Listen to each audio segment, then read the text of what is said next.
Et bienvenue dans ce live du lundi, petit live coup de boost pour redémarrer la semaine ensemble. Alors, hier, je vous avais proposé deux sujets. Premier sujet, que manger au restaurant. Deuxième sujet, améliorer ma digestion. Et c'est le deuxième sujet, améliorer ma digestion, qui a remporté. Voilà, vous avez été nombreux à voter, donc merci pour votre intérêt. Et donc du coup, voilà, aujourd'hui, on va aborder le sujet de la digestion. On abordera le sujet de quoi manger au restaurant une prochaine fois. Pas d'inquiétude. En tout cas, merci d'avoir voté. Bienvenue à vous tous et à vous toutes qui rejoignez ce live, un petit live coup de boost du lundi matin pour parler de votre digestion.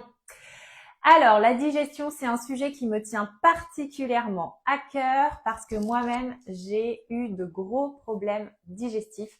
C'est d'ailleurs comme ça que j'ai commencé à appliquer ma méthode. C'est d'abord à l'origine pour des problèmes, pour résoudre ces problèmes digestifs, davantage que pour mincir. Mais finalement, j'ai eu une bonne nouvelle parce que j'ai aussi réussi à mincir sans m'en rendre compte grâce à cette méthode.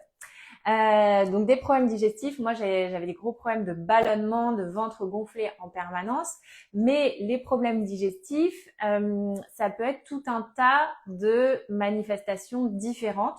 Donc je voulais vous les lister déjà dans un premier temps pour que vous puissiez en prendre conscience. Parce que moi, ce que j'observe dans mes accompagnements, c'est que beaucoup de gens ont des problèmes digestifs, mais quelque part vivent avec. Et ça, c'est quand même bien triste de devoir subir des problèmes digestifs alors que… alors juste, est-ce que ça fonctionne? Vous m'entendez? Je me demande s'il n'y a pas eu un petit bug. J'ai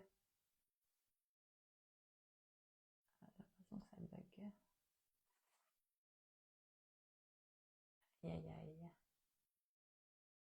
Est-ce que vous m'entendez? Ça fonctionne ou pas? Bonjour. Oui, vous m'entendez parce que j'ai l'impression que ça buguait. Non, c'est bon, vous m'entendez? Vous me confirmez? Je continue parce que si je parle et qu'il se passe rien. Oui, vous me confirmez que ça fonctionne ou ça a bugué? Oui, c'est bon. Ok, merci. Super. Donc, je continue. Beaucoup de personnes ont des problèmes digestifs, mais vivent avec. Et ça, je m'en rends compte dans mes consultations. Et ça, vraiment, moi, le message que j'ai envie de vous passer, c'est vraiment, on peut se sortir des problèmes digestifs et c'est important. C'est important pour votre perte de poids parce que vous, à un moment, vous serez bloqué dans votre perte de poids si vous ne réglez pas vos problèmes digestifs. Et c'est important aussi pour votre santé parce que la digestion, le ventre, on le sait, est notre deuxième cerveau. Donc, si vous avez des problèmes digestifs qui sont récurrents, voire constants, chroniques, vous pouvez par ailleurs avoir ensuite non seulement une perte de poids qui ne décolle pas et des problèmes de santé. Donc, hyper important du coup de faire attention à votre digestion. Donc, les problèmes digestifs, qu'est-ce que ça peut être? Ça peut être évidemment tout ce qui est ballonnement, ventre gonflé ou des personnes qui ont des gaz en permanence. Voilà. Ça peut être aussi les reflux. Si vous avez des reflux gastriques, des sensations de brûlure d'estomac ou de brûlure au niveau de l'œsophage. Donc tout ça, ce sont des problèmes digestifs. Et évidemment, tous les problèmes de transit trop lent ou trop rapide, ou les deux, qui correspondent à ce qu'on appelle le côlon irritable, l'intestin irritable. Donc voilà, les problèmes digestifs, ça regroupe à peu près tout ça pour qu'on sache un petit peu de quoi on parle. Et moi, je reçois beaucoup de personnes en rendez-vous qui me disent « Mais alors moi, l'IGBA, l'alimentation index glycémique bas, je connais, j'applique, mais je suis bloquée dans ma perte de poids. » Et la plupart du temps, tout le temps même, c'est parce que les personnes appliquent l'IGBA, mais ont des problèmes digestifs. Donc, c'est pour ça que vraiment, la digestion, c'est au cœur de ma méthode et on va vous aider avec cette méthode à mieux digérer. Donc, comment mieux digérer? Les conseils que je vais vous donner. Première chose, il y a des aliments qui vont vous aider à mieux digérer et il y a des aliments déjà à éviter un maximum pour mieux digérer. Première chose, le gluten. le gluten n'est pas une mode. Le sans gluten n'est pas une mode. Le gluten, c'est vraiment quelque chose qui a été ultra transformé. À l'époque de nos arrière-grands-parents, il n'y avait pas de problème de gluten. Les pains étaient au levain et très digestes. Maintenant, ça n'est plus le cas. Donc, quand vous mangez du gluten, vous avez une colle qui vient se coller dans vos intestins et ça empêche votre bonne digestion. Donc vraiment, je vous conseille de manger sans gluten à index glycémique bas.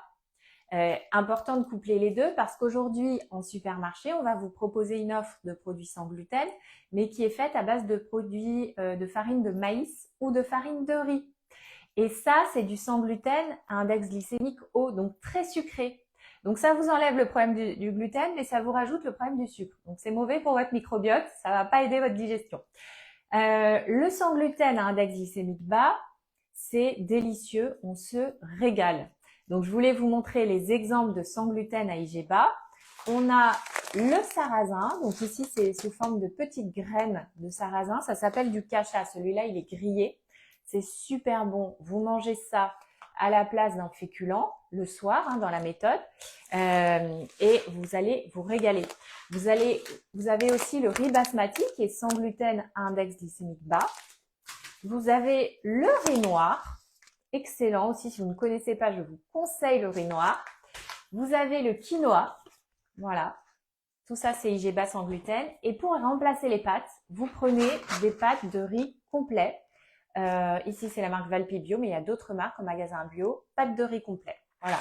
Excellent, c'est à index glycémique bas sans gluten. Vous verrez qu'en une semaine d'IG bas sans gluten, votre ventre, voilà, vous allez voir une vraie différence au niveau du ventre. Vous allez sentir, les gens me disent, une sensation de légèreté dans le ventre.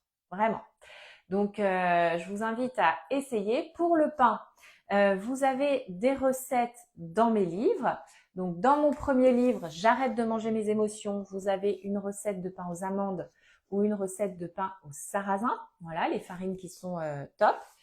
Et vous avez aussi le pain de chez Pané Vivo. Je vous en parle souvent, vous pouvez suivre leur Instagram ou alors aller sur mon site isabelleminceur.com dans l'onglet boutique et je vous présente ce pain Pané Vivo qui est un pain digeste, IG bas, au gluten digeste et donc vraiment bon pour votre digestion. Voilà, donc le gluten, c'est vraiment la première chose qui va vous aider à mieux digérer. La deuxième chose qui va empêcher une bonne digestion, c'est le lait de vache. Parce que on n'est pas fait pour manger du lait de vache. Alors les petits enfants le digèrent bien, mais à partir super, je reçois mon Pané Vivo normalement aujourd'hui. Parfait, Elodie, génial. Le lait de vache, on n'est pas fait pour le digérer. Voilà, on n'a pas la capacité de le digérer, hormis quand on est tout bébé.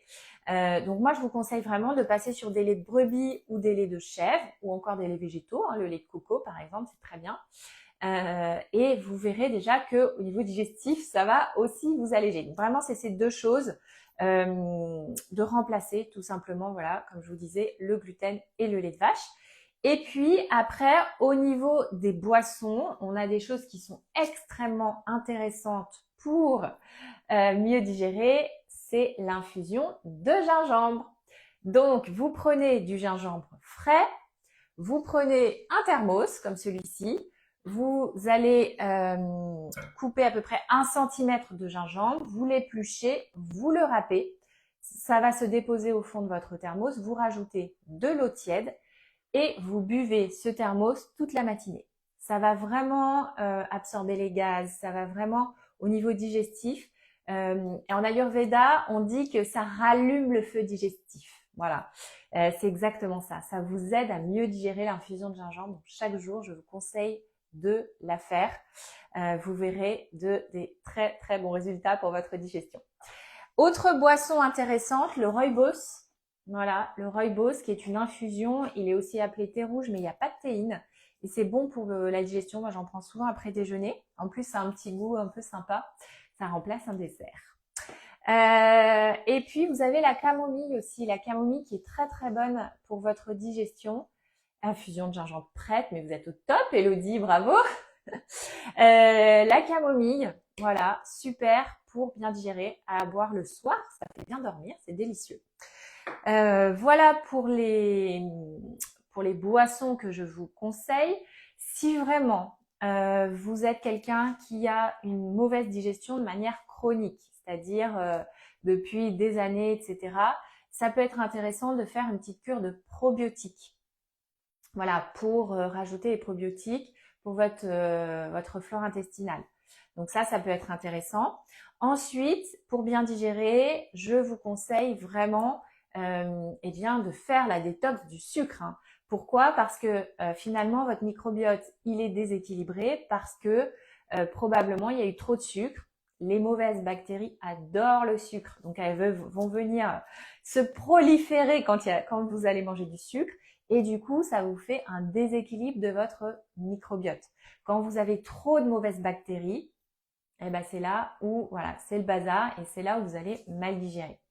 Donc nous, avec la détox du sucre, on va rééquilibrer le microbiote. Vous allez avoir davantage de bonnes bactéries parce que les bonnes bactéries, elles se nourrissent de fibres. Hein. Donc on va rajouter dans l'alimentation des fibres pour vraiment faire proliférer les bonnes bactéries et puis étouffer les mauvaises. Voilà, c'est imagé, hein, comme je vous dis ça. Mais bonjour Sylvie. Mais voilà, l'idée c'est vraiment un rééquilibrage, une réharmonisation de votre microbiote intestinal. Et donc, en faisant cette détox du sucre, comment on fait la détox du sucre? Eh bien, le matin, on mange un petit déjeuner salé et protéiné, sans gluten évidemment. Le midi, on va éviter de manger, pour bien digérer toujours, on va manger donc des protéines animales, mais on évite les féculents. Parce que protéines animales et féculents, c'est dur à digérer. C'est long, vous allez avoir envie de dormir après votre repas. Donc le midi, on ne met pas de féculents, on les mettra le soir. Le midi, on met protéines animales, légumes drainants, les légumes verts, ça il en faut à tous les repas, c'est hyper important, ça draine, c'est bon pour la minceur, c'est bon aussi pour votre santé, tout ce qui est légumes verts. Et puis on va rajouter à la place des féculents des légumes rassasiants, donc de la carotte, de la patate douce. Là, l'été, c'est plutôt carotte, patate douce. L'hiver, vous avez tout ce qui est potimarron, butternut, etc. Ou alors, du bon gras. Un petit peu de fromage de chèvre ou de brebis, des graines. Vous pouvez mettre aussi des oléagineux, vous pouvez mettre des olives, voilà, de l'avocat. Voilà, ça va nous faire un repas le midi qui sera digeste. Vous allez sortir de votre déjeuner, vous aurez la pêche. En fait, pour savoir si vous digérez bien votre repas, ce que vous allez manger, eh ben posez-vous la question, est-ce que j'ai de l'énergie? Quand on mange, on devrait à chaque fois avoir de l'énergie. Ça n'est pas normal de manger, d'avoir un coup de pompe. Ça n'est pas normal de manger et d'avoir une fringale 2 heures après. Donc ça, vraiment, c'est les questions à vous poser. Si vous mangez et que ça vous donne de l'énergie et la pêche, continuez comme ça. C'est que ça veut dire que vos assiettes sont bonnes. Si au contraire ça vous fatigue, eh bien ça n'est pas normal, c'est que votre digestion est plombée. Voilà, hyper important. Et puis le soir, donc c'est là où on mange ces féculents IG bas sans gluten dont je vous ai parlé tout à l'heure, parce que le soir, on peut avoir un peu plus de temps pour votre digestion puisque ça va être votre nuit. Votre nuit, vous allez jeûner toute la nuit. Donc, il n'y aura pas de problème, vous avez le temps pour bien digérer. Voilà, la question du jeûne qui revient assez souvent, c'est bien, c'est pas bien de faire le jeûne intermittent. Il y a beaucoup de personnes qui en parlent. Moi, je dirais, c'est bien si ça vous fait du bien et si ça ne vous frustre pas. Si vous le faites en mode je mange moins, je me restreins et après que vous sautez sur la nourriture parce que vous n'en pouvez plus, ça ne sert à rien. En revanche, si vous n'avez pas forcément faim, que ça vous fait du bien, évidemment, ça va alléger votre digestion. Ça, c'est certain. Le jeûne, ça allège la digestion. Autre petite astuce pour alléger la digestion, c'est la monodiète. Voilà, moi la monodiète, c'est manger un seul aliment et moi je le conseille au petit déjeuner. Je trouve que c'est plus facile de manger un seul aliment au petit déjeuner. Pourquoi ça va être bon pour votre digestion? Parce qu'en fait, vous n'avez pas à faire intervenir plein d'enzymes digestives différentes, etc. Il n'y a qu'un aliment à digérer, ça va être plus facile pour votre système digestif. Donc, moi, par exemple, au petit déjeuner, je prends que des œufs. Il y a des personnes qui peuvent prendre que du jambon ou que… alors évidemment, il faut que ça vous fasse plaisir, encore une fois. Il ne faut jamais être dans la contrainte et dans la restriction. Mais une fois de temps en temps ou pendant quelques temps, quand vous sentez que vraiment votre digestion elle est pas bonne, eh bien, faites une monodiète, vous verrez, ça va vous faire du bien. Ce qui est sûr aussi, c'est que les facteurs de mauvaise digestion, le facteur numéro 1 de mauvaise digestion, c'est le stress. C'est le stress. Quand vous êtes en vacances, essayez d'observer. Généralement, votre transit est bon, votre digestion est bonne, vous n'êtes pas gonflé, vous n'êtes pas ballonné. Sauf si vous faites… bonjour Alexia.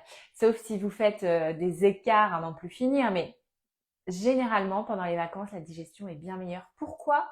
Parce que notre taux de cortisol, l'hormone du stress, est plus bas. Voilà, on se détend. Évidemment, quand on est en tension, en stress permanent, au niveau des intestins, ça bloque. C'est pour ça aussi que la perte de poids est bloquée quand vous êtes trop stressé. Donc, qu'est-ce qu'on fait ? On va chercher à diminuer son stress. Donc là, c'est vraiment à chacun de voir ce qui lui fait du bien. Il y a quand même une première chose, c'est le magnésium en complément alimentaire, moi, que je conseille systématiquement, parce qu'aujourd'hui, on a des vies à 100 à l'heure, donc hyper important de se supplémenter en magnésium. Bisglycinate, pour qu'il soit bien digéré, qu'il n'y ait pas de problème de digestion, donc magnésium sous forme bisglycinate. Mais ça, pour moi, c'est un basique. Au-delà de ça, de faire des respirations, de prendre du temps pour aller marcher, faire une petite marche, aller dans la nature. Après, voilà, la gestion du stress, c'est vraiment propre à chacun. Mais c'est aussi de se dire, je me prends des moments pour moi, je me passe en priorité à un moment donné, donner tout le temps aux autres. Prenez des moments pour vous, voilà. Passez-vous en priorité, hyper important. Donc voilà, essayez de diminuer votre stress par des petites choses petit à petit. Ça peut être les huiles essentielles, la lavande par exemple, c'est super. Bien dormir évidemment, un bon sommeil va diminuer votre stress, tout ça c'est lié. Faire du sport, bouger, c'est de la bonne fatigue, ça va permettre aussi d'évacuer. Donc vraiment, le stress, c'est l'ennemi numéro 1 d'une bonne digestion. Ça va jouer sur votre transit aussi. Donc même chose, le transit, hyper important d'en parler. La constipation, la diarrhée, tout ça, les gens qui ont le syndrome de l'intestin irritable, c'est souvent dû au stress. Donc réintroduisez une alimentation anti-inflammatoire, c'est l'alimentation de ma méthode, mais aussi travailler sur le stress. Et dans le stress, il y a la psychologie positive qui est quand même géniale là-dessus. C'est que ça va vous aider à focaliser votre attention sur du positif plutôt que de ressasser sans cesse les événements douloureux du passé, ou tout ce qui vous arrive de mauvais dans vos journées. Rappelez-vous, le positif attire le positif. Donc, si on est en boucle sur du négatif, qu'on ressasse, qu'on va tout de suite aller voir ce qui va pas, ce qui est pas bien et ce qui peut nous faire peur, bah forcément, on est en boucle sur du négatif. Donc, vraiment, la psychologie positive, c'est de consciemment faire l'exercice de se focaliser sur ce qui va bien, de se focaliser sur ce que vous avez bien fait dans votre projet minceur, plutôt que de dire « Ah, hier, j'ai craqué ». Ben non, mais hier, vous avez craqué, ok, mais vous avez pris un petit déj salé, vous avez fait du sport, vous êtes bougé. Voilà, là où certains restent sur leur canapé et ne font rien. Là, vous regardez ce live, vous regardez en direct ou en replay, bah, dites-vous que c'est positif, vous avancez, vous cherchez des solutions. Donc ça, c'est chouette. Voilà, donc pour votre digestion, le facteur numéro 1, c'est le stress. Évidemment, d'autres facteurs, les fluctuations hormonales, par exemple, pour la femme. Pendant les règles, vous allez avoir une digestion qui est plus lente ou qui est moins bonne, vous allez avoir plus de ballonnement, etc. Donc ça, évidemment, faire plus attention à ces moments-là. Et puis, la ménopause. Voilà, la ménopause chez la femme, ça vient perturber complètement la digestion. C'est pour ça que ma méthode fonctionne d'autant plus à la ménopause. Pourquoi ? Parce que cette alimentation sans gluten IGBA est absolument magique pour les femmes ménopausées qui veulent mincir. Voilà. Vous avez vu, je vous ai partagé le avant-après de Virginie. Virginie qui a perdu, je sais plus exactement combien elle a perdu de kilos, mais en tout cas son objectif c'était 50 kilos à 50 ans. Et ben elle a réussi. Son avant-après est flagrant. Elle stabilise. Elle est ménopausée, mais ça marche. Voilà, ça marche. Et Virginie, elle viendra nous parler de son parcours à la journée Coup de Boost qui va se dérouler à Paris samedi 5 juillet. Je suis ravie de vous retrouver. Il reste quelques places, donc si vous voulez nous rejoindre, inscrivez-vous, envoyez-moi un message, je vous envoie toutes les infos. Mais voilà, tout ça pour vous dire que oui, la ménopause bouscule la digestion, mais il y a des solutions et la méthode en est une. Ma méthode, voilà.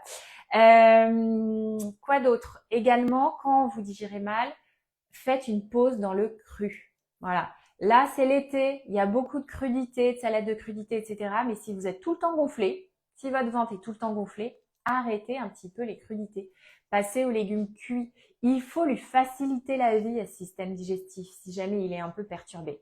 Hein? Donc la crudité, c'est plus dur à digérer. On a aussi des aliments qui sont plus durs à digérer, par exemple le chou-fleur, par exemple le brocoli, selon les personnes évidemment. On a aussi certains fruits, la pomme, la fibre est très dure.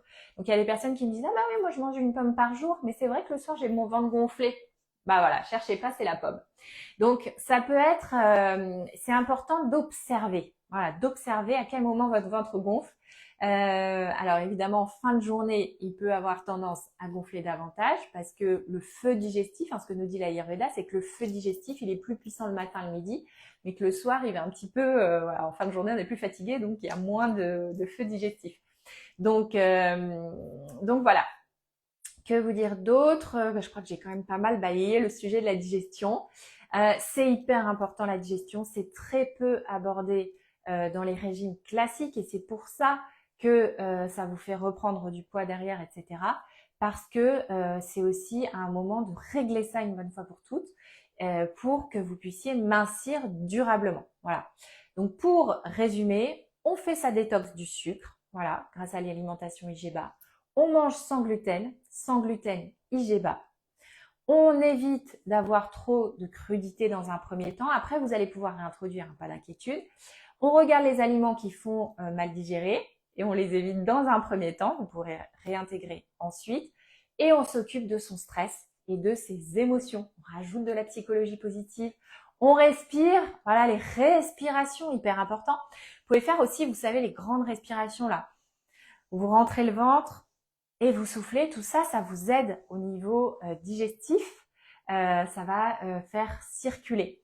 Donc voilà, je pense que j'ai à peu près tout dit. Et les boissons, évidemment, boissons, gingembre, rooibos, camomille, c'est un exemple. Il y en existe d'autres, des boissons, des infusions digestives. Mais le gingembre, c'est la pépite. Voilà, je ne sais pas si vous avez des questions, n'hésitez pas. Je vous rappelle mes livres. Premier livre, j'arrête de manger mes émotions. La première étape, l'étape de la compréhension de la méthode pour vous donner le déclic et vous allez vous dire, mais oui, c'est évident, j'ai envie de suivre cette méthode. Ça, c'est la première étape. Deuxième étape, deuxième livre, le programme 8 semaines. Un programme 8 semaines, jour par jour, avec un coaching comme si j'étais à côté de vous et des recettes à n'en plus finir. Voilà, tout. Vous avez même un planning de recettes à partir de produits Picard surgelés. Pour ceux qui n'ont pas de temps, de produits bruts de chez Picard surgelés, une semaine. Voilà, c'est hyper rapide, c'est délicieux, on se régale. Et troisième livre, c'est l'intégration. Je transforme mes émotions pour ne plus les manger. On intègre la méthode pour la stabiliser, pour la stabilisation. Hyper important, je dirais c'est presque là l'étape la plus importante, la stabilisation, l'intégration, pour garder ces habitudes toute votre vie. Voilà, c'est vraiment l'idée. Voilà, j'espère que vous avez trouvé des infos qui vont pouvoir vous aider à mieux digérer dans ce live. Comme on le fait tous les lundis, est-ce que vous pouvez me partager votre mot de la semaine, le mot là qui va vous booster cette semaine? Le mot que vous allez répéter en boucle toute la semaine. Ça peut être motivation, ça peut être persévérance, ça peut être discipline évidemment, positivité, entrain, dynamisme, mouvement, confiance, sérénité. Est-ce que vous avez des mots à nous partager là en direct? Sinon, ce sera en commentaire. Vous pouvez les mettre en commentaire. Motivation, Sylvie, bravo. On va se voir bientôt, Sylvie. On se voit le 5. Super, bravo, bravo. Est-ce que vous avez d'autres mots? Positivité pour Isabelle, génial. Génial avec la positivité, tout va. Mouvement pour Elodie, bravo Elodie, je vous sens à fond là, hein. Vous êtes au taquet, bravo. Et l'été arrive, hein, comme je vous disais ce week-end. Sagesse pour Sandrine, j'aime bien ce mot, bravo Sandrine, je t'embrasse. Comme je vous disais ce week-end, ça peut aller très vite. J'ai vraiment des personnes, quand ils ont le déclic, ça peut aller très vite. Vous pouvez voilà, vous retrouver avec rapidement avec 2, 3, 4, 5 kilos en moins pour l'été. Là, c'est quand même bien agréable. Donc, persévérer dans la sagesse, dans le mouvement, dans la positivité, comme selon les mots, voilà, que vous nous avez partagés. Et puis, continuez, ne lâchez rien. Je vous souhaite une très belle semaine. Moi, je pars en rendez-vous, retrouver les personnes que je forme. Et voilà, je vous souhaite une belle semaine, je vous embrasse. Prenez soin de vous, c'est surtout ça le plus important. Positivité, anticipation et discipline. À bientôt!